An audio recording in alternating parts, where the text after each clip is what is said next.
Coming in at number 5, Poveglia Island, Italy. At first glance, Poveglia Island may seem like a picturesque Italian island. However, it is actually home to one of the scariest haunted hospitals in the world. For more than 100 years, beginning in 1776, the island was used as a quarantine station for those suffering from the plague and other diseases, and later as a mental hospital. The hospital itself was an absolute nightmare, with one doctor in particular being known for performing cruel experiments on patients, oftentimes with no anesthetic, sanitization, or even respect for keeping the patients alive. Now, some reports say that karma got to the doctor, and he in turn began to suffer from all the tortures of the dead, because he eventually flung himself from the hospital's bell tower, killing himself in hopes of freeing himself. The hospital was met by a lot of death, with it rumored that 50% of the soil there is human ash.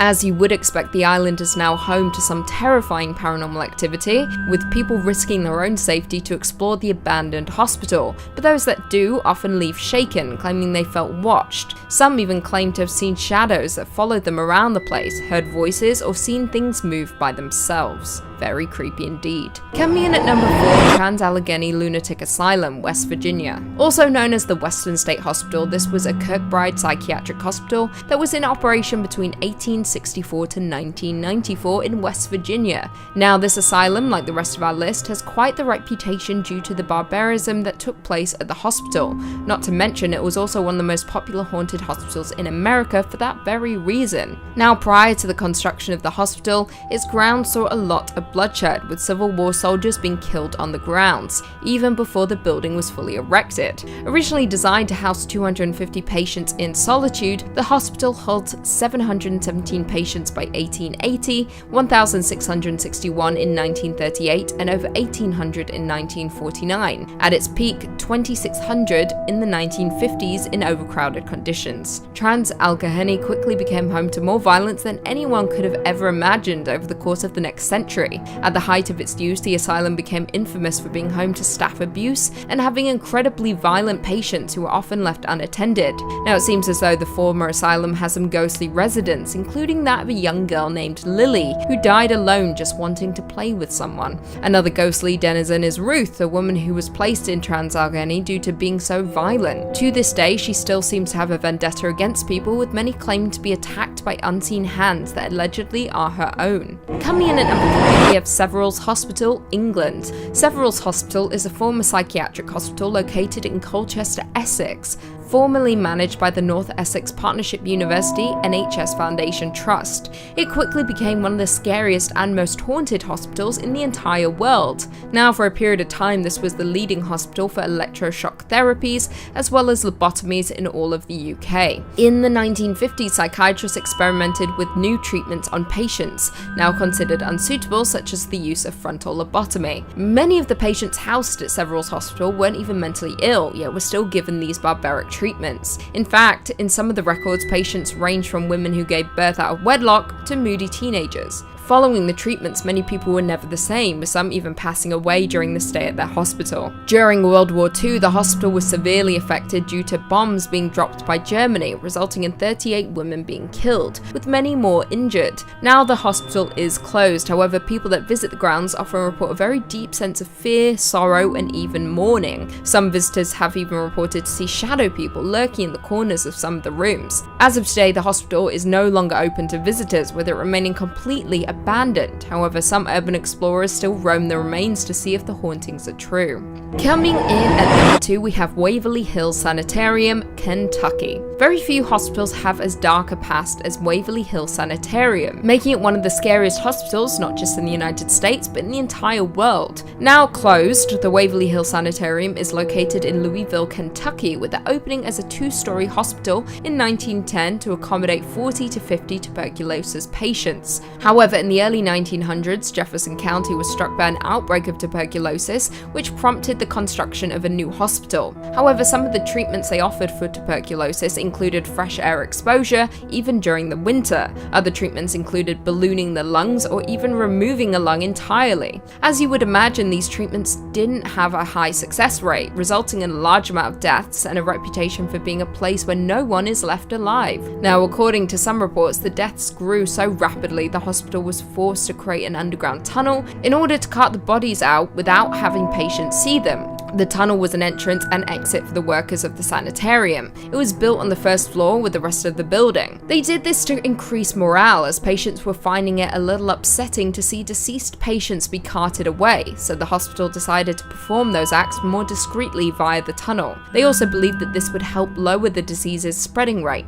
Now, once TB rates began to die down, the sanitarium became a mental hospital that quickly became overcrowded. Patients would often undergo treatments such as lobotomy, not to mention experimental procedures and physical abuse by staff. These days, it is known as one of the most haunted hospitals in the world, which houses the room where a nurse killed herself after finding out she was pregnant with the doctor's baby. And finally, coming in at number 1, we have Beechworth Lunatic Asylum, Australia. Australia is filled to the brim with terrifying wildlife that could, on any given day, potentially kill you. So saying that, it might not come as much of a surprise to know that Australia has some equally as terrifying hospitals, including Beechworth Lunatic Asylum. Originally known as Beechworth Asylum, this is a decommissioned hospital in the town of Victoria, Australia. It ultimately closed in 1995 after 128 years of operation. For those 128 years, Beechworth Asylum was home to some of Australia's most violent criminals. It was also notorious for its abusive staff members, as well as for a number of unexplained disappearances. It is said that Beechworth conducted some of the typical medical treatments of that time, including straitjackets, restraint chairs, and isolation cages, all of which were standard forms of treatment for those suffering from mental illness. Now, all it took to land you in Beechworth Asylum was a couple of signatures, one from a friend or relative, and the other from a doctor. So saying that, it was easy for people to get rid of husbands or wives that they didn't want around anymore. Now, with such a troubled past, it will come as no surprise to learn that Beechworth is haunted, with one sighting involving the ghost of a nurse, Matron Sharp, who was said to wander the halls of the asylum, presenting a comforting presence. One of the cruelest aspects of Beechworth was what is known as ha-ha walls. Now, the key feature of these walls was a trench built on the interior of the asylum's walls. Now, this in turn made the wall appear low enough that it seemed that the inmates weren't actually imprisoned, whereas on the inside it ensured that none of them could actually escape. Number 5 on this list is the Beechworth Lunatic Asylum. Located in Australia, this is one of the most haunted asylums in the entire world. Thrillist says, formerly the Mayday Hills Lunatic Asylum, now La Trobe University's scenic Beechworth campus, this place saw 128 years of terror before closing in 1995. Apparently 9,000 patients died here over the years, and people were so fast and loose with the term lunatic that few patients ever left the premises alive. It comes as no surprise that a few people lingered after death. Faces floating in windows are a common sight, along with Matron Sharp doing her rounds and children laughing. Tommy Kennedy, who used to transport the dead out of the asylum and died there himself, still hangs around. There's also a woman who was thrown out of a window and died in front of the hospital because she was Jewish and the only person allowed to move her, a rabbi, couldn't make it to Beechworth sooner. Yeah, so clearly this place has seen its fair share of trauma throughout the years, folks. 9,000 people is a lot of people who have died. Like, we're talking about a small town's worth of human beings who died at this freaking asylum. And as exampled by that poor Jewish woman, these deaths weren't all from natural causes either. There was said to be some sick workers here, people who were twisted and got off on hurting others, people who worked at the asylum but probably would have been better suited to be in it themselves. Asylums in general are already susceptible to haunting considering what's going on, but when you have this amount of death and atrocities take place, it just makes it that much easier for ghosts and paranormal entities to cling on. Many of the locals don't even come close to this place anymore, and a lot of the tourists who do go here thoroughly regret that decision soon afterwards. These entities are angry and want to punish those who are living for what happened way back then. I don't recommend being one of the people who gets punished. Number 4 on this list is the Gonjiam Psychiatric Hospital. If you had a mental illness, then I promise you this is not where you wanted to end up. Thrillist says, believed to be one of the most haunted spots in South Korea, this abandoned psych hospital could be the basis for the next Stephen King novel based on its checkered history. According to local lore, patients here began dying mysterious deaths one after the other, forcing the facility to shut down. Many believe the murderous owners of the place was to blame, claiming that he kept patients as hostages, only to flee to the States when families of the deceased demanded explanations. There are also rumors of doctors going insane, rivaling their patients in madness. So literally folks, if you ended up here, then there was a pretty good chance that not only did you not get the help that you needed, but you also just died. Whether this was because of the sick owners or the doctors, who even knows? That much death has left behind its mark though, and now this place looks like a safe haven for ghosts and everything paranormal. There's also been talk of a creature that lurks here, a creature that was actually the cause of all this death to begin with and is lurking, waiting for somebody to stop by and take them next. If I was you, I wouldn't want to be that person. Number 3 on this list is the Trans-Allegheny Lunatic Asylum. This is a scary masterpiece, folks. Thrillist says, this impressive structure, allegedly the world's second largest hand-cut stone masonry building after the Kremlin, looks like it was designed as the set of a blockbuster thriller. Built around the Civil War era, the asylum was designed to house around 250 patients, but ended up holding more than 2,400, including for a brief period, the infamous Charles Manson. That's the opposite of a celebrity endorsement. Along with severe overcrowding, profound abuse abounded. People were locked in cages, lobotomized with ice picks, chained to things, and the combination led to hundreds of deaths and a palpable air of suffering. Apparitions are aplenty, like the still deranged patient Ruth who likes to attack visitors. And since the asylum was also briefly a Civil War military base, uniformed soldier ghosts roam the halls. Thousands have claimed to hear voices telling them to get out. Civil War themed ghost tours, tours of the medical center, forensic buildings and geriatrics buildings, and zombie events and balls fully play up the twisted history on the campus grounds. Now, don't get me wrong, would it be really fun to be part of a zombie event at this place? Yeah, absolutely. But I'm also not trying to get attacked by Ruth, the deranged ghost patient. Whenever people travel to a place like this, there is a risk involved. I personally am not willing to take the risk based on the history that this place has seen. Comment down below if you would. Number 2 on this list is Danvers Lunatic Asylum. This asylum hosted a very select group, criminals. Thrillist says, part prison, part asylum, all terror. This gothic monolith opened in 1878 to house mentally unstable criminals. Thanks to the addition of the mentally handicapped, alcoholics, and plain old felons, it became so severely understaffed by the 1930s that patients' deaths were often not discovered until days later, when they were found rotting in some forgotten corner. Shock therapy and lobotomies were standard procedures. In fact, some called Danvers the birthplace of the prefrontal lobotomy. But a large cemetery on site said to be haunted by evil spirits suggests these were not always successful. The sinister castle-like building is said to have inspired H.P. Lovecraft's Arkham Sanitarium, and so also Batman's Arkham Asylum, and was the setting of demon movie Session 9. And as if that weren't enough, Danvers used to be Salem Village. Yeah, of Salem witch trials fame. Regular ghosts are one thing, witch ghosts are another one altogether. Think about how few people would have had to work here, where a literal patient would die and wouldn't be discovered until days later. And also think about what that would have meant for the actual patients. That means that even if you were still alive, you probably wouldn't be treated or seen by a professional for days at a time. Which also means that you might not eat for days at a time either, and be stuck in what I can only assume would have been a cell by yourself for that entire time. This would have been a horrible place to go, even if it was just for criminals. Because of all of this, it is now deeply haunted and a place I highly recommend avoiding. And finally, number 1 on this list is the Waverly Hills Sanitarium. This is an asylum that I've talked about a few times on this channel before, which speaks to how haunted it actually is. Thrillist says, with an alleged 63,000 deaths taking place inside its walls, this place is up to its eyeballs in spirits, not surprisingly topping lists of America's most haunted spots. Originally built as a tuberculosis hospital in 1910, the building saw many die from the disease, but tales of mistreatment and dubious human experimentation trickled out, and patients left the premises in what was known as the death tunnel or body chute. Apparitions including Timmy, a boy who likes to play with rubber balls who's been caught on tape, the nurse who hanged herself in room 502, another nurse who fell from the same room's window, and scattered screams and footsteps have all been seen. 63,000 deaths. And here we were thinking that the 9,000 in the other place was bad, here's 63,000 more. Any place that has a death tunnel and a body chute, that should not be a place meant for rehabilitation and seeking help. We are talking about some sick stuff that went on here. I would get into some of the rumors associated with the human experimentation, but I honestly don't think that YouTube would let this video stay up if I did. There are a plethora of ghostly spirits that haunt this place now.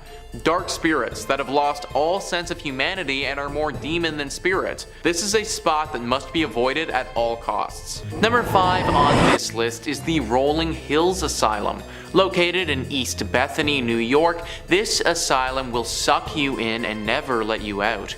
Thrillist says, more a stockpile of outcasts, the poor, the widowed, the orphaned, the handicapped, the criminal, the alcoholic, than an insane asylum per se.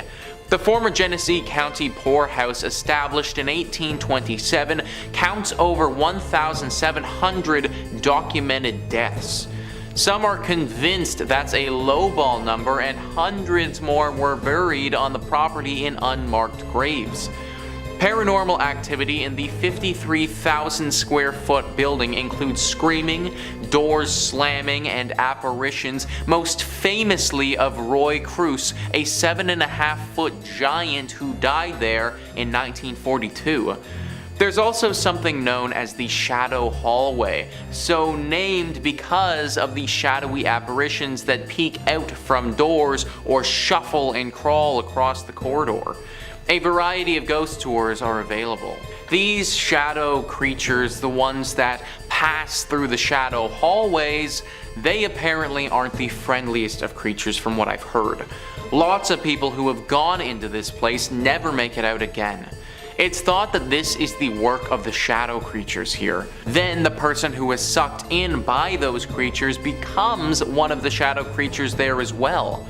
Meaning that this asylum is slowly growing in its sinister and evil presence. Who was the initial shadow creature and why these beings have manifested here is unknown. All we know now is that they are here and they are here to stay, which ultimately means that you need to stay away. Number 4 on this list is Narrenturm. So this is a weird and unique one for sure. It actually isn't an asylum anymore, and it's also not abandoned, which makes it pretty unique for a list like this. Currently, it actually serves as a museum, believe it or not. Thrillist says it's unclear what's worse, the surely morbid history that took place in Vienna's Fool Tower, Europe's first insane asylum built in 1784, or its current use, the Anatomical Pathological Museum, which features more than 4,000 graphic, gruesome abnormalities, jars full of deformed fetuses, and sickening wax models of untreated STDs. Either way, there's enough nightmare fuel in this place to last you until next Halloween. Nightmare fuel is an excellent way to describe this place. It's messed up for sure, guys. I don't know if you're going to get into a position where you won't be able to leave this place, but you definitely will be feeling weird for sure based on what you're looking at. Untreated STDs and deformed fetuses. No thank you. Not to mention this place might actually be haunted. This was the first insane asylum ever in Europe, guys. Just think about what the conditions would have been like. Conditions in mental hospitals today are still not super ideal, but back then you would have been treated horribly. Back then they would have treated you worse than a criminal and probably tortured you until you couldn't take it anymore. There are reports from olden asylums where they would just shove people into tiny little boxes and keep them there for days. Obviously, the people who had to go through this, their spirits have never been able to rest or find peace. So along with the STDs, you might also get haunted as well. Great place this is. Number 3 on this list is Lier. With a name like that, you can just assume that it's going to be haunted. Thrillist says about a half hour from Oslo, this asylum was opened in 1926 and today is considered one of the most haunted hotspots in the country. Despite its reputation and the fact that most of the place has been abandoned since 1985, parts of it still house psychiatric patients who share their space with ghosts, shadows, and odd noises. Between 1945 and 1974, the hospital was notorious for conducting experiments on its patients, especially the testing of new drugs that even the pharmaceutical industry was hesitant to try on humans. I don't know where and when people thought that testing already mentally sick people with questionable drugs was a good idea. It seems like this is something that happened a ton in history, and I have no idea how anyone thought this was a good idea. Like, first off, they're already sick and going through something, so it just doesn't make sense how feeding them something that we know nothing about is going to give the desired result. The people who used to do this had to know it was wrong because the patients at this hospital weren't really given any choice in the matter. They were forced to go through these experiments, which often resulted in permanent damage to their bodies, if not death. Those who had to go here from the 40s to the 70s literally could not leave. They were stuck here, and they just had to pray that they didn't get the worst of the experiments. Thank your lucky stars that you didn't have to go to this place during this time, or you would never be able to get out. Number 2 on this list is the Poole Park Asylum. This asylum in Wales has been abandoned for over 3 decades now. Atlas Obscura says, like any good abandoned asylum, damp, dilapidated, and deathly silent. The estate of Poole Park began as a deer park for the nearby Ruthin Castle. Following its time as a hunting ground, the property was passed between a series of wealthy landowners. The elegant mock Tudor-style manor house that still stands today was constructed in 1862 for the second Lord Bagot. In 1937, the house was sold to the North Wales County's Mental Hospital, which was in need of a second location to house overflow patients from the nearby Denbigh Insane Asylum. Poole Park held 87 patients at capacity, but in times of need had as many as 120. For a brief stint of time during World War II, the grounds also held a prisoner of war camp. Today, the solid wooden floors and intricate wood paneling have rotted due to water damage. The house has been looted for lead and copper, and its ceilings are dripping water and shedding plaster. You'll be hard-pressed to find an intact window. This was a smaller asylum than some of the other ones on this list, but don't take that to mean that it wasn't as bad or brutal. People suffered here, just as much as in the bigger asylums. It was just a bit more personal here, considering there weren't that many people. It also wasn't just mental patients who suffered, but as you can probably imagine, the prisoners of war didn't fare too well either. There were definitely a few disappearances, if you will, during that time of the asylum's life. Now, people are free to come and go as you wish, considering the asylum is abandoned, but there are a few ghosts that are fully trapped here. These ghosts are of mental patients and war vets alike, and they are forever bonded to this place, forced to live in this horrible purgatory. You probably don't want to visit this place for fear that they could keep you there with them. And finally, number 1 on this list is the Creedmoor Psychiatric Center, Building 25. High probability that if you got sent to this place, then you are never getting out again. Atlas Obscura says, opened in 1912, Creedmoor State Hospital was initially the farm colony of Brooklyn State Hospital, now Kingsborough, with 32 patients who worked the farmland as part of their treatment. Like many other similar institutions, over the first half of the 20th century, the population at Creedmoor rapidly expanded before deinstitutionalization occurred beginning in the 1950s, at which point the hospital shrank from 8,000 to 500 patients in the span of only 4 decades. The 1970s were a rough time for the hospital when crime infested the campus. 3 assaults, 22 violent assaults, 52 fires, 130 burglaries, 6 people taking their own life, a shooting, and a riot occurred within 20 months of each other. It was around this time that Building 25 was abandoned. Never sold off or demolished, it has been rotting on the hospital grounds since it was vacated in the early 1970s. Yeah, so with everything that went down here, I think it's pretty clear that if you got sent here, odds were not in your favor. These were all things that happened outside of the asylum too. Inside the asylum with the patients and everything, you had the same sick experiments and treatments going down as some of the other ones on this list. Thank goodness it closed down and it isn't operating anymore. Number 5 on this list is the Philadelphia State Hospital. This place is abandoned now, and based on the atrocities that happened here, that's for good reason. All That's Interesting says, in the early 20th century, abuse against patients in these mental asylums was rampant, but few places were as violent as the Philadelphia State Hospital at Byberry, where multiple homicides were later uncovered. The facility opened in 1903 as a working farm for the mentally ill, and patients from other overcrowded mental health hospitals were sent there to heal. But the humble treatment facility quickly became overcrowded itself and was expanded into a multi-campus hospital. In 1919, 2 orderlies confessed to strangling a patient until his eyes popped out and then blamed their actions on PTSD from World War I. Despite their confession, the 2 orderlies were kept on staff and even given a pay raise. And this violence continued for years. In 1989, a groundskeeper stumbled upon the corpses of at least 2 other patients. Violence between patients was just as common.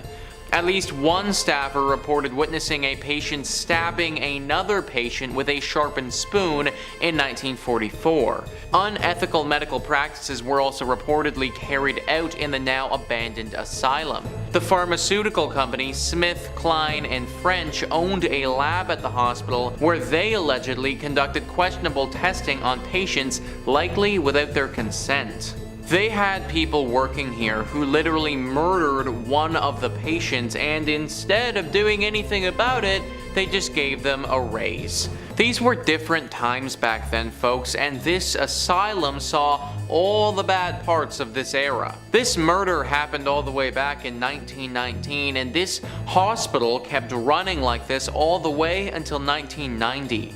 1990 isn't that long ago, guys. We are only a few decades removed from this horrible institution operating. And the crazy part about all of this is that a place like this is meant to help people. What a joke that ended up being. Number 4 on this list is the Beechworth Asylum.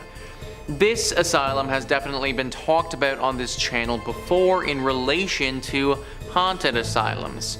All That's Interesting says, in October 1867, the sprawling Beechworth Lunatic Asylum was opened in Australia. The facility was built on a hill due to the erroneous belief at the time that high altitude could cleanse patients of their mental illnesses. As was typical of early institutions, the abandoned asylum took in a massive number of patients. At its peak, it housed about 1,200 patients and employed 700 staff members.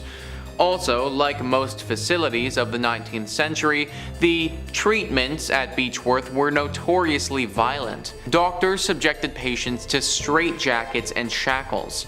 Electroshock treatments were common practice there, so much so that they were reportedly mass shock sessions where nearly the entire patient population was shocked simultaneously.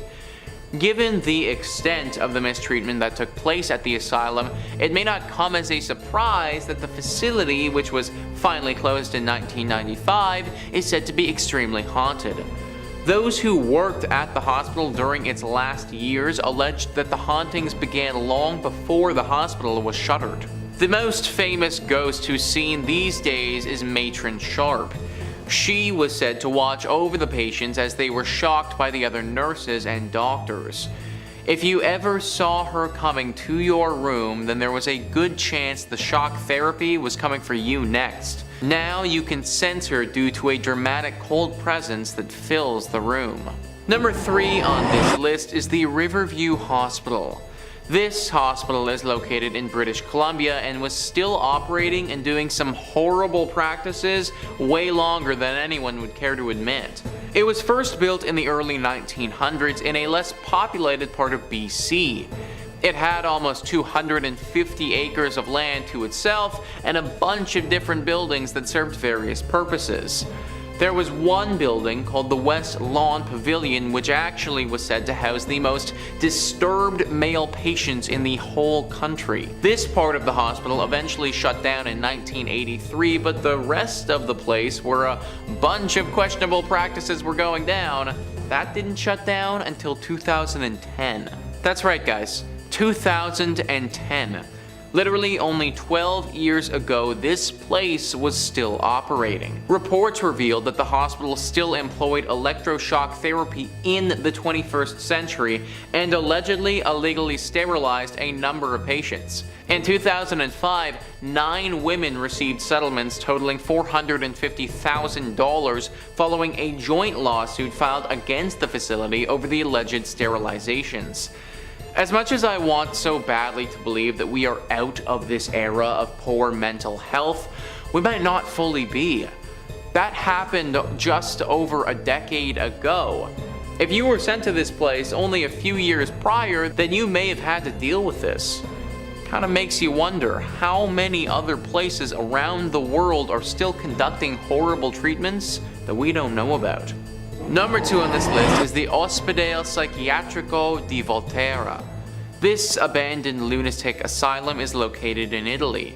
All That's Interesting says the asylum at Volterra was meant to be a sort of haven where patients could roam and do as they pleased. There were shops, a gardening company, and a judicial section which became known as the Ferry Pavilion. But the hospital's idyllic objective was sidelined after the facility became overcrowded. By the 1960s, the Ospedale Psychiatrico di Volterra was one of the country's most populated hospitals with more than 6,000 patients. This was largely due to how easy it was to be committed to the hospital, and patients were admitted on the faintest signs of depression to accusations of moral transgressions. The facility was run like a prison, with nurses being referred to as guards or supervisors. Patients were treated like inmates and often sedated or isolated. The cures they were given included electroshock treatments, insulin-induced comas, and ice tank submersions.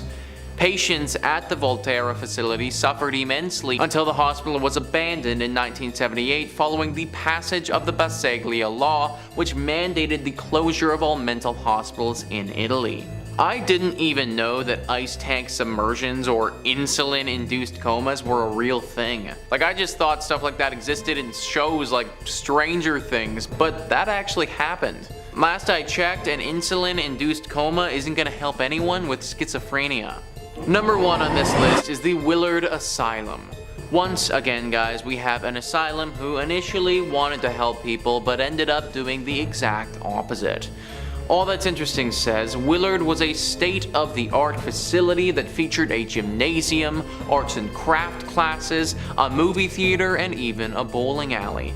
It was meant to be a place where people living with mental illnesses could either devote themselves to their recovery or live in a safe and active environment. One of the hospital's main missions was to treat patients with the goal of preparing them to rejoin society. Despite this ideal, the hospital fell victim to the incomplete ideas and harsh treatments of its day. Patients were still subjected to electroshock therapy and ice baths, and some patients were kept at the asylum until their deaths. Many were buried under unmarked tombstones that still dot the abandoned asylum's grounds. The hospital was finally shut down in 1995.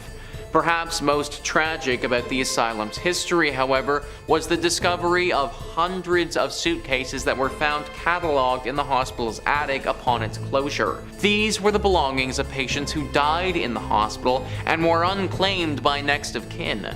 The staff was apparently unable to throw these mementos away. Hundreds of suitcases, guys. Not 1 or 2 or 10, hundreds. That's hundreds of people who died here and were put in unmarked graves. Hundreds of people who died here and whose families either didn't care enough about them to go claim their belongings or were never informed that they died. I'm so happy that times have changed and the stigma around mental health and its treatment is lifting. 100 years ago, the last thing you would have wanted is to have someone try and help you with whatever it is that you're dealing with. Coming at number 5, we've got Gonjiam Asylum. Like many famously haunted places, this one is scary and well known enough to spawn a feature film, and a pretty darn good one too. Like legitimately scary with plenty of twists and a wicked premise. But beyond the scary flick, which is a whole lot of movie magic and quality pacing, we've got an actual ghost story to look at. Many believe this asylum to be one of the most haunted locations in South Korea, and it attracts all sorts of thrill seekers. Let's just hope their stories end up a little better than those in the movie, right?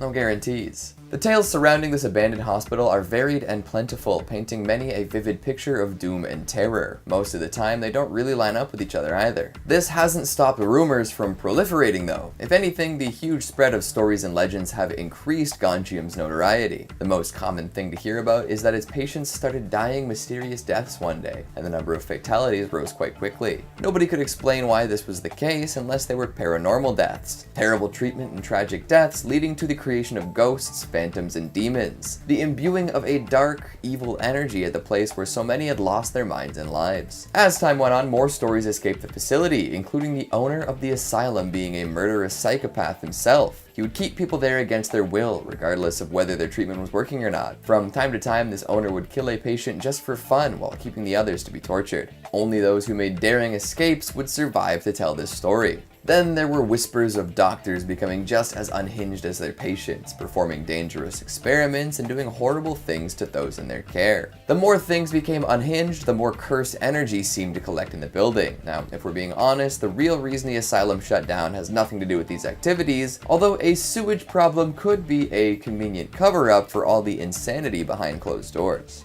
Coming in number 4, we've got the Rolling Hills Asylum. Sounds really pleasant and picturesque, right? Rolling hills evoke an image of calm, breezy stretches of road, some tall grass blowing in the wind, yeah? Well, that might be how they sold this asylum to prospective patients and their families, but the reality of life here is far from the pastoral charm implied by the name. And it didn't really start as an asylum either. It was more of a place for all sorts of unsavory characters to be collected to ensure they didn't cause any problems for more upstanding members of society. Definitely not a way for the rich to put all the people they didn't want to think about in one convenient location away. Of course, when you put all sorts of poor, sick, and mentally ill people in a cramped place and just sort of leave them there, things don't improve at a great speed. The opposite, if you can believe it. There were almost 2,000 recorded deaths here, but that does seem to be a bit of an underestimate. As is the case with plenty of spots like this, all sorts of undocumented deaths did occur, and it's said that there are hundreds of unmarked and unaccounted for graves on the site. The result of all this death, overcrowding, and lunacy is a legacy of ghosts and demons. Rolling Hills is well known for paranormal activity these days and attracts a fair deal of enthusiasts quite often. In fact, there are all sorts of ghost tours offered to those who don't think sneaking into a haunted asylum is a good idea. People have reported hearing blood-curdling screams throughout the location and have seen doors slam without anyone around to do so. There's also the famed Shadow Hallway, a stretch of corridor that is said to host a whole squad of shadowy apparitions. Walking down this hall, you might see a figure peeking out from around the corner, or maybe you'll witness a looming presence gliding along, looking for something it'll never find. And who could forget dear Roy Krause, the tallest ghost most folks have ever seen? He lived his life as a 7'5" phenom, and now his phantom stands just as tall. Coming in number 3, we've got Trans-Allegheny. Overcrowding seems to be a universal problem when it comes to places meant for society's undesirables. We'll happily build a place to hide away folks who don't fit the mold, but then we decide there are more odd folks than ever and don't accommodate. It's a problem with prisons now, and was a problem with mental asylums back in the day. Trans-Allegheny is a particularly well-known haunted asylum for a multitude of reasons. This enormous building made out of hand-cut stone is something straight out of a nightmare. Urban explorers salivate at the thought of exploring a location like this, and for good reason. The asylum was built to house about 250 people. How many ended up crammed into the location though? Take a wild guess, go ahead. Are you locked in your answer? Good. They ended up funneling over 2,400 people here, over 10 times capacity. You can imagine how this went and what might have happened to those living in this overstuffed hellhole. And it wasn't just the overcrowding that caused problems. The staff here did all sorts of heinous things to the many folks stuck inside, often getting away with it because of the general namelessness of things in a 10 times capacity asylum. Ice pick lobotomies, rusty cages and chains, you name it. The result was despicable, and years later we still see ghosts. Coming in number 2, we've got the Danvers Lunatic Asylum. This one straight up looks like a haunted castle, which is a great start. The death, debauchery, and general disdain for human life and sanctity almost guarantees that it remains haunted too. Like most asylums, before the idea of mental health was really dreamt up, Danvers was a place of blood and brutality, abuse and archaic treatments, chaos and crisis. It opened with the intention of housing and treating mentally unstable criminals. Treatments back in the day were less than effective though. Shock therapy and lobotomies were the favorites of doctors here, which, surprise surprise, just hurt the criminals more. And after a while, it was decided that Danvers wouldn't just be a place for mentally unstable criminals.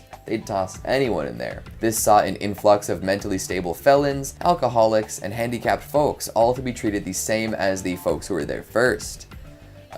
Nobody seemed to alter their methods to account for these new patients and inmates though, and the result was horrid. Eventually, the staff couldn't keep up with all the new people, and many people died. Some bodies were left to rot for extended periods of time because people passed away and nobody was looking for them. This, of course, led to all sorts of myths and legends about mysterious ghosts and spirits. Coming in at number 1, we've got Narrenturm. Also known as the Fool's Tower, this cylindrical building in Vienna was once the earliest mental asylum in Europe. Here they kept all sorts of folks deemed unfit for public life, and doctors performed a plethora of experiments upon them. Over time, this use would be phased out and a new, interesting, and morbid purpose would be found. It now houses the Pathological Anatomical Museum. Educational and terrifying. See, the contents of this museum are gruesome to say the least. They have a wide variety of physical abnormalities preserved in containers of formaldehyde. So if you ever wanted to see an abnormality hacked off a human and put into a jar like some sort of mad scientist's hidden cellar, this is the place. They've also got a collection of replicas of body parts made out of wax. Doesn't sound like a horror movie in the making. So, from an asylum to a place displaying the most wild and weird ways the human body can become deformed, we've got it all at Narrenturm. Not for the faint of heart or weak of stomach. Number 5. The Trans-Allegheny Asylum. Built in the Civil War era in West Virginia, this asylum was designed to house around 250 patients, but ended up housing more than 2,500 people. People locked in cages, lobotomized with ice picks, tied to the beds. It's safe to say that this place is a nightmare in itself. Since the asylum was briefly a Civil War military base and absolutely haunted to the core, people have spotted uniformed soldier ghosts strolling the corridors. Patients were previously admitted into the asylum for a variety of reasons, including asthma, laziness, egotism, and even greediness. This was a different time. This led to more and more patients being admitted, causing the asylum to overflow with staff and bedding. It is said that the most famous ghost is the presence of a small girl named Lily. She was either a former patient or a child of one of the housing staff or patients. Back then, it was very common for women to be admitted while pregnant. One thing's for sure, she spent her childhood and her afterlife stuck within these walls. Ghost hunters make contact with her spirit all the time, apparently. Staff members say that there are always toys strewn out on the 4th floor, and Lily's been known to move them around herself. Small balls rolling down the hallway on their own, running footsteps and voices can be heard playing with things on the floor. Lily is known for her loud laughter, as well as her interest in playing games with staff and visitors. Other experiences include dark shadows, objects moving on their own, disembodied voices and cries. This place is haunted.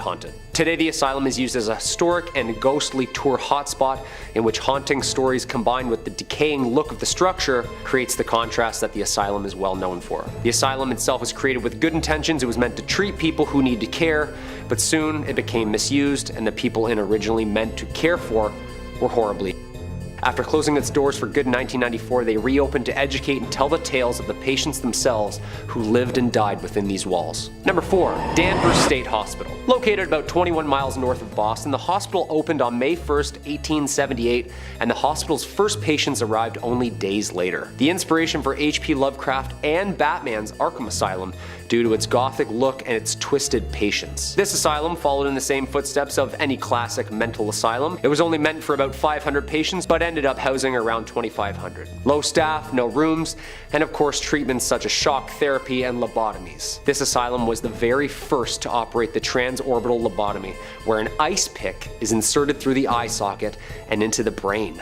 Ouch. The staff started to experiment with this new method on the elderly, mentally disabled, alcoholics, drug addicts, and insane criminals. The staff used treatments like shock therapy and lobotomies even when they didn't need to. Of course, due to the extreme methods of controlling patients and the push for science, patients started dying there, and their bodies were found days and months later. The cruelty just began. The doctors were using lobotomies to cure anything from daydreaming and backaches to delusions and depression. Visitors described how dirty the patients always looked, how they were creepily wandering the halls and sometimes even blankly staring off into space. Some of these patients weren't even suffering from anything, and the extremes of the treatments are what drove them insane. The asylum was of course shut down and its building demolished. Some patients left the asylum while others are spending eternity under its grounds. The asylum's buildings don't exist anymore, but its cemetery scary does. Danvers State Hospital closed on June 24, 1992 due to budget cuts within the mental health system. And the 770 patients who died at Danvers were buried in the numbered lots on the property, with the hospital replacing traditional headstones with patient numbers. This is just one act of cruelty and dehumanization the hospital was known for. Number 3. Rolling Hills Asylum. Located in Bethany, New York, Rolling Hills Asylum was established in 1826 as a poor farm or poorhouse, which was an institution built by the government to house and maintain orphans, widowed women, the disabled, the mentally ill, and of course, children. The staff did their best to keep unsafe patients away from the general population, but problems soon ensued. As a result, a solitary confinement cell was constructed in the building, and those who lived there were often referred to as, quote, the inmates. In 2008, Carrie Kearns, the co-founder of ghost hunting Sea Pier, did an overnight public ghost hunt at Rolling Hills. Arriving around 4 p.m., we went to Rolling Hills to get some pictures during the day. The doors opened for the public ghost hunt at 9:30. There were said to be 50 people present during the ghost hunt, and there were 2 tour groups. We used devices such as digital audio recorders, video recorders with night vision, thermometer gauge EMFs, flash cameras, the works. A ghost box and sound amplifier were also present. We did catch some orbs in many pictures, with some being more impressive than others. What appears to be a mist or a smog coming out from behind the nurse's station door scared us. On film, on the 2nd floor, doors of the solarium move on their own. Even shadows of people standing and walking behind the doors appeared. We also caught some EVPs with our digital audio recorders, with a voice of what sounds like an elderly lady screaming, quote, "You go away." When in the electrotherapy room, I had 2 episodes of sharp pain that lasted approximately 1 minute to the left side of my head and right above my eye. Twice in the electrotherapy room. Around 4 a.m., Mike and I traveled from the area of the organ room down to the 2nd hallway and sat against the sides of the hall. While Mike and I sat there, I began to feel something touch and crawl up my right leg. As that happened, another shadow peeking from around the corner of one of the doors made us super uncomfortable. It was just staring at us. While investigating on the 3rd floor, there were sounds of someone walking around. I felt the touch of a hand touch my face, and a couple seconds later, one of the other investigators further down the hallway said she felt something holding her hands squeezing hard. I wonder what this mist was. Sounds like some Ghostbusters plasma right there. Number 2, Pennhurst Asylum. In October 2019, Ripley's Believe It or Not spent a night at one of the most chilling and gruesome asylums that ever stood. Pennhurst Asylum in Pennsylvania has been called many things. Ghost Ward, the Crazy Kids, and of course, one of the most haunted asylums on Earth. The team spent a night and had this to say about its history and their experiences. Pennhurst's long history of misconduct of children, for example, used punishments such as the removal of children's teeth if they were labeled a biter. The employees' cruelty has been well documented over the years, and is that of Dr. Jesse G. Fear. Literally the worst name for a doctor. Chris Levine, an open-minded skeptic, and Flip Searless, team leader, were just a few of the crew who spent the night with a variety of audio recording devices. Apparently, the Echo Vox, which is a tool for investigators, started playing kids' jingles. Quote, "We were getting a lot of different children's songs, but the one on repeat was Pop Goes the Weasel. It was pretty terrifying because we heard kids singing along with the Echo Vox in the background." Flip had asked, "Can you see us?" And the children's voice on the spirit box came back and said, "Yes." "How do you see us?" And the kid's voice said, "As ghosts." As we head down into the basement, a prominent ghostly figure is waiting for us. The King. A menacing figure popular with the paranormal enthusiasts who visited Pennhurst over her years. The King was a maintenance worker here from the 40s. His domain? The boiler room. He was not well, and he was known to treat the patients cruelly. He's known to come across on EVPs as a large, shadowy figure creeping around corners, and he'll even touch you. Though they're uncertain if he's a poltergeist or demonic entity, he's come across with a creepy laugh. He told us his name, and the crew even had a full conversation with him. After listening to the Ghost Box recording, the team were nervous when they heard the King yelling, "Leave, leave, leave." We started on the right foot because I offered him a cigarette and asked him if he wanted to smoke. He said yes. Fast forward 10 minutes and he clearly did not want us in that room. He would just repeatedly yell, "Leave." That's horrifying. After asking what would happen if we didn't leave, the King's voice screamed, choke. Spooky. Okay. And coming in at number 1, Waverly Hills. Opened in 1910 in Louisville, Kentucky as a 2-story hospital to accommodate 40 to 50 tuberculosis patients, Waverly Hills earns its gruesome history from its tortured patients, ghastly medical experiments, and the infamous body slide, aka body chute, aka the death tunnel, where the dead were transported down and collected at the bottom by a group of staff who would collect them to be cremated or buried. A true ghost tale has featured numerous stories by visitors to Waverly Hills Sanatorium. In one of these cases, an experience was of Mary Lee. She was a young woman who lived in the sanatorium while it was open. On September 10th, 2006, Tom Halstead of Missouri Paranormal Research took a photograph of a ghostly apparition that looked almost exactly like Mary. Some believe Mary is the nurse who hung herself in the haunted room 502, while others believe she contracted tuberculosis herself from a prolonged exposure to patients due to the sounds that they hear, mostly coughs. Whoever this mysterious woman is, she's been captured and feared for decades. Doppelgangers, also known as double walkers, are a type of spirit that mimic the appearance, voice, and mannerisms of anyone it encounters. At Waverly Hills, looking across the room and seeing the exact replica of yourself is pretty common. Even tour guides at Waverly Hills have reported seeing doppelgangers of themselves, and in some cases, the doppelgangers were almost identical except for gaping black holes where the eyes should be. Probably the most famous spirit at Waverly Hills is a little boy known as Timmy. Timmy was around 6 years old when he died in the hospital. Since he died with his whole life ahead of him, his spirit can't move on, and he wanders the hospital in search of life. Visitors often bring toys or bring small balls for him to play with, and many claim that they see the balls bouncing on their own, slamming against the walls, or whipped at high speed down the hallways. One thing's for certain, this place is one of the most haunted. In 5th place, we have Knockton Hall Hospital. So it was built in 1530 and originally meant for residential use, but served as a hospital for American officers who were injured in World War I. It was used once more as a military hospital during World War II and has been used in a similar capacity ever since, but no more.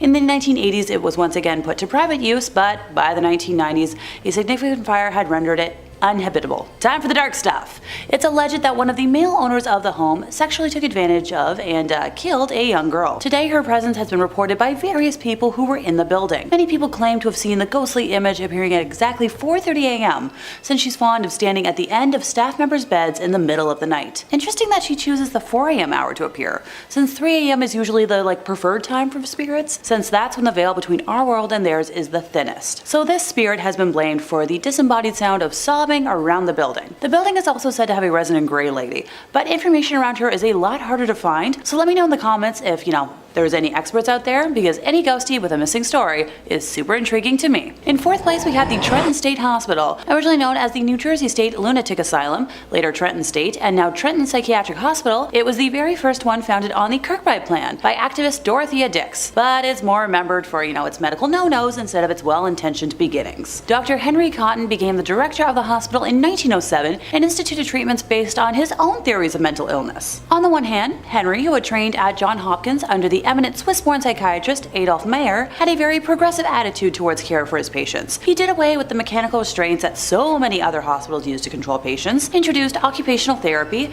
increased the staff, and ensured that the nurses would prevent violence against the patients, and instituted daily staff meetings about patient care. But Henry developed a dangerous theory about mental illness, one that turned his hospital into a house of horrors. After it was confirmed in 1913 that the spirochete that caused syphilis can cause the disease's psychiatric symptoms, Henry began to suspect that all mental illness was caused by bodily infections, and that the only way to cure the patient was to remove the offending infection. In 1917, he began removing his patients' teeth, even in cases where x-rays showed no evidence of infection. Ow! He soon moved on to the other body parts: gallbladder, stomachs, ovaries, testicles, tracts of colon, uteruses. Henry claimed a cure rate of 85%, but in reality his surgeries had an unconsciously high mortality rate, and he didn't always obtain consent from the patients or their family members, and in fact sometimes performed these removals despite their protests. And hey, if that isn't icky enough, he wasn't quiet at all about what he was doing. The crazy doctor published papers and gave presentations on his work. When Mayer, Henry's mentor, sent another psychiatrist to report on the operations at Trenton State, he initially suppressed the report, allowing Henry to continue his gruesome work. He remained at Trenton until 1930, 3 years before his death. Now, the tooth pulling practice remained in place until 1960, and my mouth hurts thinking about it. Before I get nightmares, time to move on to the fun stuff. As for the ghosts themselves, they are thought to all be those of patients that died within the building, but the most well-known ghost is that of Dr. Henry himself, who has been seen wearing a white doctor's coat and walking down the corridor in the area outside his office. The most commonly reported phenomenon at the hospital is that of disembodied voices, mainly muffled screams and moans coming from distant rooms. Orbs can be caught throughout the building at any time of the day, with some having a strong pale blue glow to them. There are also tales of seeing the ghosts of patients with arms and legs missing, who have been seen in some of the rooms upon, somebody entering them, only to fade away after a few seconds. See, the ghosts of patients I'd love to see, but I feel like seeing Henry would terrify me for a while now that I know, what he did in his lifetime. A lovely example of why to not enable people who do bad things. In third place, we have the London Asylum for the Insane. So in 1870, London introduced its first asylum, and as one of the first institutions to treat mental illness in Ontario, Canada, it was, revolutionary. Hey, within days, their 500 beds were full. So it was located just outside of the city center, and the asylum initially focused on compassionate care and moral therapy. Their intent was to treat the patient as a whole being, rather than, focusing on a single symptom. Patients would be bettered as members of society, fitting in with the community by keeping steady jobs and following strict social norms, thus, curing their mental illnesses. Now, while conforming to the ideals of conservative society sounds horrid to me, I do understand that at the time, it was probably a safe move. The world is a lot more forgiving now of individuality and understanding of differences, even though we still have a long way to go. So doctors at the asylum also performed several experimental surgeries. In fact, Dr. Richard Maurice Buck, who believed, failed reproductive organs to be the source of mental illness or hysteria in women, executed routine hysterectomies. Moving into the 1930s, shock therapy was introduced to treat symptoms of schizophrenia by inducing seizures. Lobotomies were also completed between 1944 and 1967. While we don't know how many were performed in, London specifically, there are about 1,000 between these 23 years across Ontario. One reason that someone would be sent to the asylum includes sexual deviation. What is, shockingly expectant is that body self-love was identified as the root cause of a majority of mental illnesses. So Dr. Buck thought he had remedied this self-harm by inserting a metal wire into the foreskin of a man's penis so that the act would be too painful and uncomfortable. So what this doctor did not know is, that self-love is actually a positive action for sexual health and is not the cause of mental illness, as he would later discover after 11 failed attempts of reversing what he did. What am I forgetting? I feel like there's something I haven't mentioned yet. Oh, right! Ghosts. There was a tree at the main door which was dead and black in color, while vegetation was growing all around it, and that was the tree that patients ended their lives from. The chapel is known to be haunted, with the temperature inside always feeling ice cold, even though it might be sweltering hot outdoors, and the recreation building has also been known to be the home of many unknown ghosts. But the one ghost you want to avoid is that of the bad doctor himself, who passed away on the grounds in February of 1902 when he paused to gaze at the stars one winter's night and lost his balance and, died from the resulting head injury. It's alleged that he was pushed by the ghost of one of his patients who had died from his morbid experimentation, but sadly the mortality rate, like I mentioned before, was so high that we don't know which patient it was. In second place, we have the Topeka State Hospital. So according to the Topeka Capital Journal, a reporter visited the facility at some point during the early 20th century and saw a patient who had been strapped down for so long that his skin had begun to grow over his restraints. So according to my research, this would take many months, if not years, to do so. So I am shuddering. Other patients were chained up, well naked,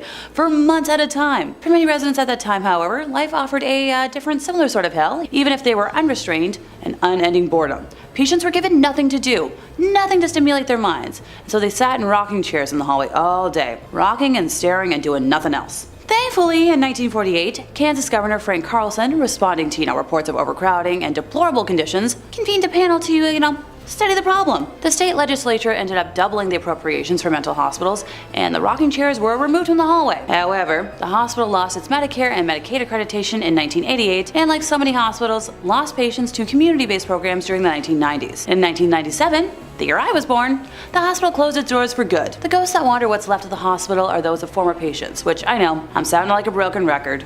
Oh, there's a cemetery on the hospital grounds, which is, the final resting place of patients who died in the hospital. Only 16 of the 1,157 graves have headstones, and most of the souls are left nameless. Visitors to the hospital grounds report seeing orbs and hearing strange moans coming from the cemetery. Yeah, no thank you. In first place, we have Century Manor. So built in 1884 on the outskirts of Hamilton, Ontario, Century Manor was the second major structural component of the Hamilton Asylum for the Insane, an institution initially established for the treatment of alcoholics. Newspaper articles published in the late 19th and early 20th centuries documented at least 9 self-deaths committed in the building, as well as several attempts made by inmates who escaped the hospital. Century Manor was also the scene of several strange accidents and horrific horrific crimes. One female patient fell to her death while attempting to, escape out a window using a rope made from bed sheets, while another had her skull crushed by a falling elevator. One particularly troublesome male inmate was allegedly slugged to death by orderlies, while another split open the head of the asylum's head baker with an axe. No biggie, right? Apparently the living conditions were so bad that in 1910, a former inmate wrote a letter to the Legislative Assembly of Ontario, stating that the place was an outrage to civilization.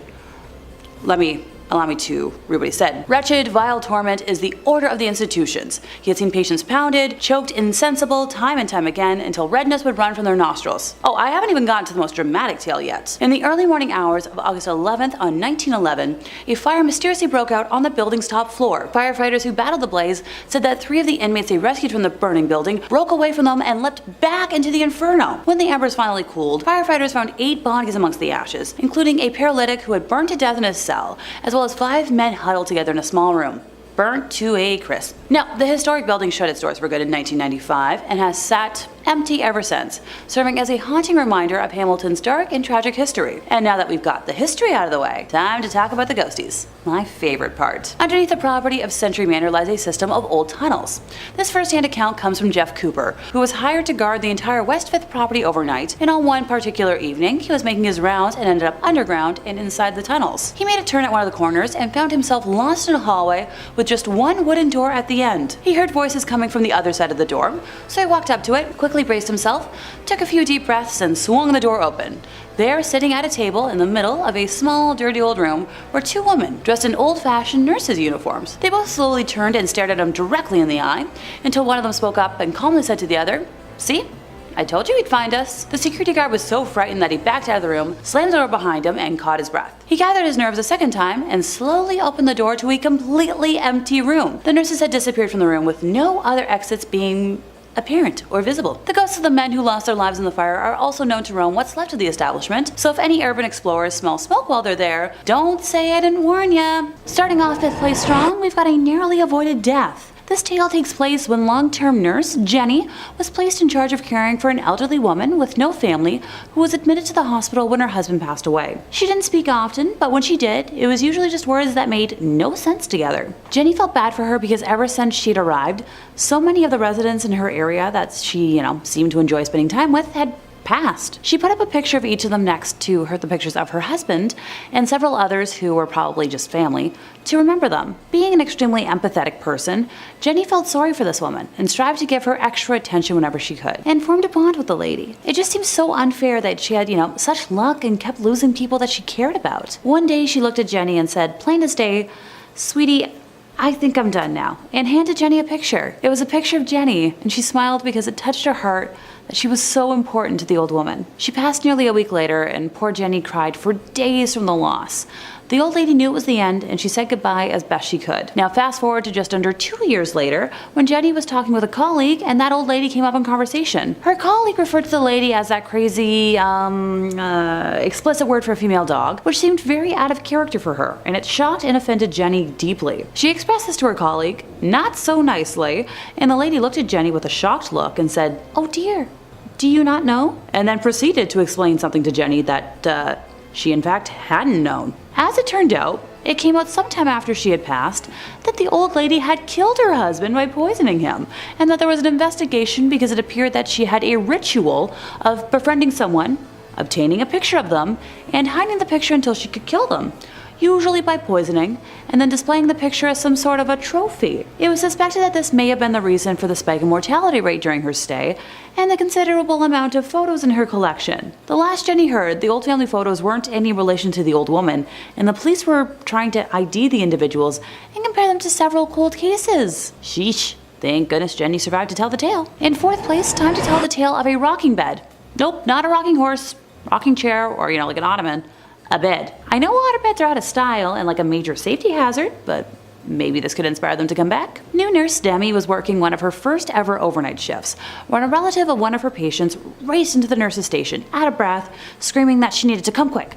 Unable to elaborate, saying Demi had to see what she was talking about for herself. Our nurse made her way to the room in question, where this little old lady patient was crying and holding onto the bed for dear life, all while her bed was shaking extremely violently. Now, you're probably thinking that the lady was the one causing all that shaking, but apparently she was this frail, practically emaciated older lady who didn't even possess the strength to rattle the rails. The ward only had 2 other patients in it, and everyone in there was huddled in a corner, shaking in fright until it eventually subsided. Apparently that particular ward was rarely used, and the bed that the old lady was in was used even less. People who have laid in it complained of nightmares where they hear screams and laughter of angry children. I guess some restless spirit called dibs on that particular bed, and Demi would very much like it to pick somewhere else to hold court. Please and thanks. In third place, we have the case of purple scrubs.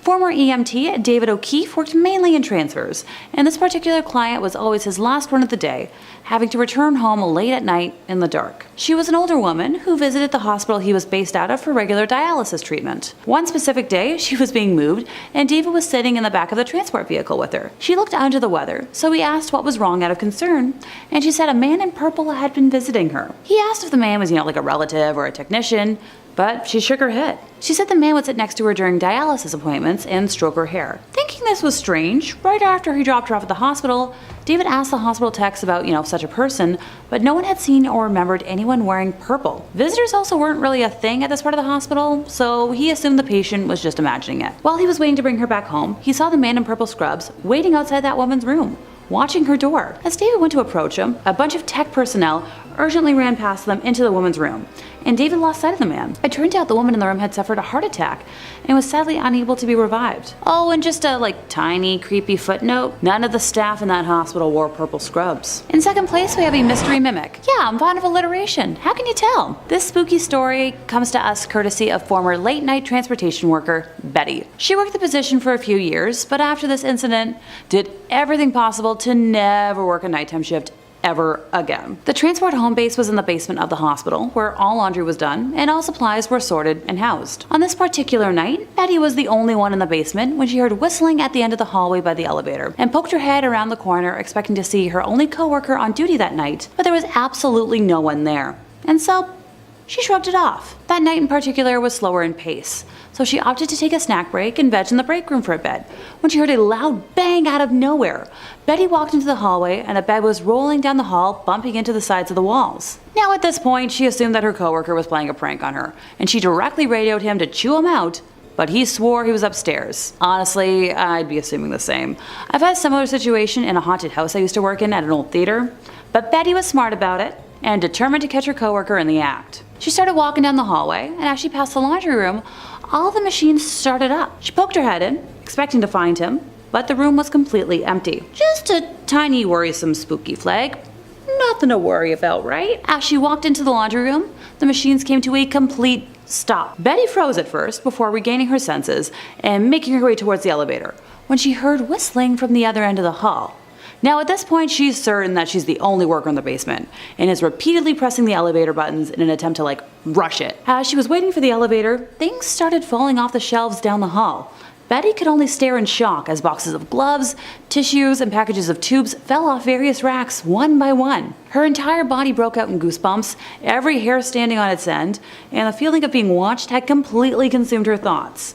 When the elevator finally arrived after what seemed like forever, Betty felt the sensation of someone brushing her arm and screamed in panic. Upon exiting the elevator upstairs, she made a beeline for the cafeteria, where her coworker actually was, and broke down explaining the entire ordeal. Now, before y'all ask, but Alexa, how was this spirit a mimic? Turns out that Betty usually whistles to herself at work at night, chats with the laundry folks during daytime shifts, and the items that fell off the shelf slowly were common items that she would have to retrieve. Yeah, big note for me on this one. In first place, we have terrified security staff. Security guard Mason claims that while he wants his location to stay anonymous, he used to work overnight security in one of the largest, best, and oldest hospitals in the USA. He and his fellow security officers all have stories about one building in particular, which was built in the late 1800s and was the original psychiatric building for this hospital. Now, being the late 1800s, not much was truly known about psychiatric disorders at that time. On top of that, this hospital was known for its medical research. Sadly, with what we all know about history, when you combine the two, That spells out a lot of nightmares. A couple years before Mason started working security there, this building in particular had been converted partially into offices after the newly built part of the hospital had dedicated a section for the updated psych ward. Mason's rounds for the first night of our tale happened to include, yep, you guessed it, that building. At night, this building was empty, due to most of the staff who worked in those offices leaving by 5 p.m. every day. Apparently some folks like to rush home, which is fair, but they would leave their office doors unlocked, which was a big no-no, due to medical information being located in their offices. Big confidential stuff. Kinda want to keep that locked up. It was security's job to go to each floor, make sure every door was locked, and if it wasn't, to secure it themselves. Mason did his initial sweep of the building to make sure it was clear of people, and then proceeded to do door checks. The hallways were pretty narrow, so he could check both sides of the hallway's doors at once. At the end of this hallway, there were 2 sets of doors you had to go through to reach the final office, which was a dead end, so you had to come back out, go the other way. He noticed everything was secure, so he was ready to move on to the next floor. He exited the 2 sets of doors from the dead-end office and froze at what he saw. Every door that he had already checked was completely ajar, and set so perfectly so that their own weight wouldn't cause them to shut again. A single wheelchair had appeared at the end of the hallway and was facing towards the steps. Mason had heard other security officers outright reject that set of rounds due to the strange stuff that was happening, but he originally laughed it off until that night. He went around and forced the now open door shut and tried to shrug it off. Nothing else weird happened that night, and he returned the next night to patrol the miners' ward. The area was just under construction, so security was needed to make sure nobody got hurt by accident and all the workers were doing their job. Safety first. When Mason was hanging out in the break room before his shift officially started, other security guards were discussing various reports of seeing a young human with brown hair who would disappear randomly, and Mason dismissed this as just gossip meant to spook off the newbies. An hour into making his rounds, a foreman who had stayed late called security and asked for a security officer to come up because, quote, a youngin' with brown hair had locked himself in a room and he didn't want him to get hurt with all the open wires in there. Mason answered the call, went and unlocked the door for the foreman, and looked in a 20x8 room for about 10 minutes, and upon seeing no one, called it in as a false alarm. He attempted to shrug it off until he received a call for backup in the psych ward, and when he arrived he noticed a patient was in a state of panic near the remnants of a shattered chandelier. Now, before he had experienced the abnormal happenings in this building, Mason claims he would have written off his testimony as idiocy, but the patient claimed that something held him in that spot as the chandelier started swinging wildly until it started to fall. When it started to fall, he was let go and allowed to move, and scrambled out of the way before it hit him. Now, this was the beginning of the end for Mason, who requested to be transferred to hospitals the next day. And as much as I love the Phantom of the Opera, I don't really want it to become reality. One of my favorite things to say in accordance with that is that I love one fictional toxic tenor, and only one. Emphasis on fictional.